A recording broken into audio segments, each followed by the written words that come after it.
প্রিয় দর্শক নমস্কার, মু ডক্টর ভবতোষ মণ্ডল আজি গোটিଏ এপরি ঔষধ আলোচনা করিবি যাହାର প্রয়োগ দ্বারা পেটর প্রবল গ্যাস, অ্যাসিড, ভেরিকোজ ভেন্স, বিভিন্ন স্থাନରେ জলাপোড়া, দীর্ঘদিন ধরি রক্তস্রাব পরি বিভিন্ন সমস্যাରୁ সম্পূর্ণ মুক্ত ହୋଇପାରିବେ।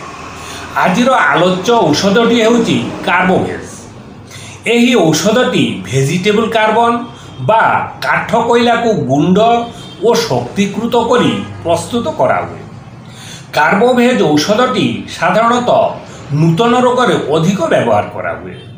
ଯେଉଁମାନେ ମଦ୍ୟପାନ, ଅଧିକ ଗରିଷ୍ଠ ଖାଦ୍ୟ ଭକ୍ଷଣ, ରାତ୍ରି ଜାଗରଣ, ଅତ୍ୟଧିକ ଇନ୍ଦ୍ରିୟ ସେବା ଇତ୍ୟାଦି ଦ୍ୱାରା କ୍ରମଶଃ ହଜମ ଶକ୍ତି ହରାଇ ବସିଛନ୍ତି, ସେମାନଙ୍କ ପାଇଁ ନାକ୍ସ ଭୂମିକା ଓ କାର୍ବୋଭେଜ ଉଭୟ ଉପକାରୀ। ରୋଗୀ ଅତି ସାଧାରଣ ଖାଦ୍ୟ ଖାଇଲେ ମଧ୍ୟ ଗ୍ୟାସ୍ ବା ଏସିଡ଼ରେ ପରିଣତ ହେଉଛି। ମାତ୍ରାଧିକ ଗ୍ୟାସ୍ ଯୋଗୁଁ ପେଟ ଫାମ୍ପୁଛି, ପେଟ ମନେ ହୁଏ ଯେପରି ଫାଟିଯିବ, ପେଟ ଭିତରେ ଜଳାପୋଡ଼ା, ପେଟ ବଥା, ପତଳା ଝାଡ଼ା ସହିତ ପେଟ ଫାମ୍ପିବା ଇତ୍ୟାଦି। ଏଥିରେ ପ୍ରବଳ ଗ୍ୟାସ୍ ସୃଷ୍ଟି ହେଲେ ମଧ୍ୟ ସହଜରେ ହାକୁଟି ବା ଢେକାର ଆସେ ନାହିଁ। ମାତ୍ର ହାକୁଟି ଆସିଲେ ବା ମଳଦ୍ୱାର ରାସ୍ତାରେ ବାୟୁ ନିଃସରଣ ହେଲେ ରୋଗୀ ଶରୀରରେ ଥିବା ସମସ୍ତ ପ୍ରକାର ସମସ୍ୟା କିଛି ସମୟ ପାଇଁ କମିଯାଏ। ମାତ୍ର ତାହା ବେଶୀକ୍ଷଣ ସ୍ଥାୟୀ ହୁଏ ନାହିଁ, କାରଣ ପେଟରେ ପୁଣି ବାୟୁ ସୃଷ୍ଟି ହେବା ଯୋଗୁଁ ପୁଣି ସମସ୍ତ ପ୍ରକାର ରୋଗ କଷ୍ଟ ଫେରିଆସେ। ଯେଉଁମାନେ ଲୁଣି ମାଛ, ମାଂସ, ଚର୍ବି ଆଦି ଅଯଥା ବ୍ୟବହାର କରିବା ହେତୁ କୌଣସି ନୂତନ ରୋଗର ସୃଷ୍ଟି ହେଉଛି, ସେଠାରେ କାର୍ବୋଭେଜ ଉପକାରୀ। କୌଣସି ରୋଗର ଶେଷ ଅବସ୍ଥାରେ ଯେତେବେଳେ ଜୀବନୀ ଶକ୍ତି ପ୍ରାୟ ଶେଷ ହେବାକୁ ଯାଉଛି, ନିଶ୍ୱାସ ପ୍ରଶ୍ୱାସ ଓ ପୁରା ଶରୀର ବରଫ ପରି ଶୀତଳ, କିନ୍ତୁ ମୁଣ୍ଡଟି ଗରମ ଥାଏ, ପଲ୍ସ ବହୁତ କ୍ଷୀଣ, ଶରୀରରେ ଅତିରିକ୍ତ ଝାଳ ସହିତ ସ୍ୱର ବସିଯାଉଛି, ଏପରି ଲକ୍ଷଣ ଥିଲେ କାର୍ବୋଭେଜ ଉପକାରୀ। ପ୍ରିୟ ଦର୍ଶକ, କାର୍ବୋଭେଜ ଔଷଧଟି ନୂତନ ରୋଗରେ ଅଧିକ ବ୍ୟବହୃତ ହେଉଥିଲେ ମଧ୍ୟ ପୁରାତନ ରୋଗ ଭଲ କରିବାରେ ଏହାର କ୍ଷମତା ସର୍ବାଧିକ।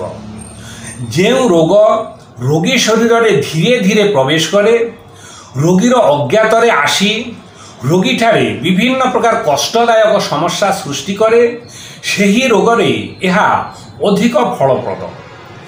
ଏହି ଔଷଧଟିରେ ଆହୁରି ଦେଖାଯାଏ ଯେ ଜଣେ ରୋଗୀ କିଛି ମାସ ବା କିଛି ବର୍ଷ ପୂର୍ବେ କୌଣସି ରୋଗରେ ପୀଡ଼ିତ ଥିଲେ, ଚିକିତ୍ସା ପରେ ସେହି ରୋଗରୁ ଉପଶମ ପାଇଛନ୍ତି, ମାତ୍ର ସେ ତାଙ୍କ ପୂର୍ବ ସ୍ୱାସ୍ଥ୍ୟ ଆଉ ଫେରି ପାଇନାହାନ୍ତି। ରୋଗ ଭୋଗିବା ପରଠାରୁ ଅତି ସାଧାରଣ କାରଣ ଯୋଗୁଁ ସେ ବାରମ୍ବାର ରୋଗରେ ପଡ଼ୁଛନ୍ତି। ଯେପରି ନିମୋନିଆ ପରଠାରୁ ଅତି ଅଳ୍ପରେ ଥଣ୍ଡା ଧରୁଛି, ସାନ୍ନିପାତିକ ଜ୍ୱର ପରଠାରୁ ଅମ୍ଳ ଓ ଅଜୀର୍ଣ୍ଣ ରୋଗ ଭୋଗୁଛନ୍ତି, ପ୍ରସବ ବା ଗର୍ଭସ୍ରାବର ପରଠାରୁ ଦୀର୍ଘ ଦିନ ଧରି ଅଳ୍ପ ଅଳ୍ପ ରକ୍ତସ୍ରାବ ହେଉଛି, ସ୍ତ୍ରୀମାନଙ୍କର ମାସିକ ସ୍ରାବ ହେବା ପରଠାରୁ ତାହା ପୁରା ବନ୍ଦ ନ ହୋଇ ଦୀର୍ଘ ଦିନ ଧରି ଅଳ୍ପ ଅଳ୍ପ ରକ୍ତସ୍ରାବ ହେଉଛି।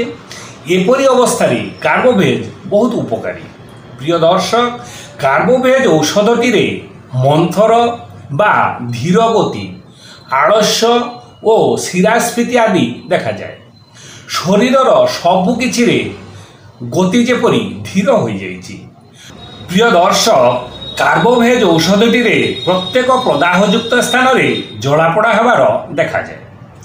କାଠ ଯେପରି ଜଳିବା ପରେ ଅଙ୍ଗାରର ସୃଷ୍ଟି ହୋଇଛି, ଠିକ୍ ସେହିପରି ଅଙ୍ଗାରର ଧର୍ମ ହେଉଛି ଅନ୍ୟକୁ ଜାଳିବା।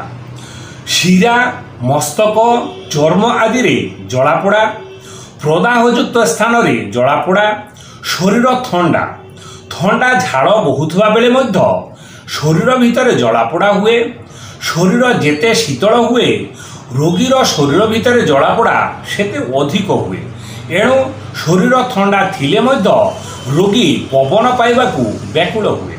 ପ୍ରିୟ ଦର୍ଶକ, କୌଣସି ରୋଗୀଠାରେ ଏପରି ଲକ୍ଷଣ ଦେଖିବାକୁ ପାଇଲେ कार्बोभेज 200 2 ठोपा लेखाएं औषध दिन को 2 थर 7 दिन सेवन करने को दिंतु।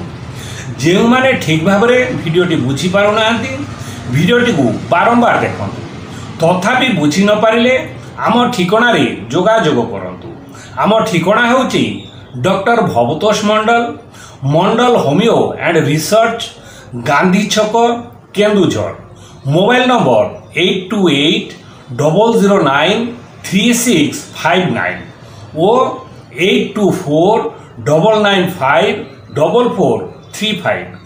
जो रोगी माने आमठारु बहुत दूर रे अछंती से माने आमठारु चिकित्सा सुविधा चाहूथिले कॉल करंतु। आपण घरे रही रोगमुक्त हो पारे। प्रिय दर्शक आमर यह भिडियोटी किपरि लागिला कमेंट माध्यम जनातु।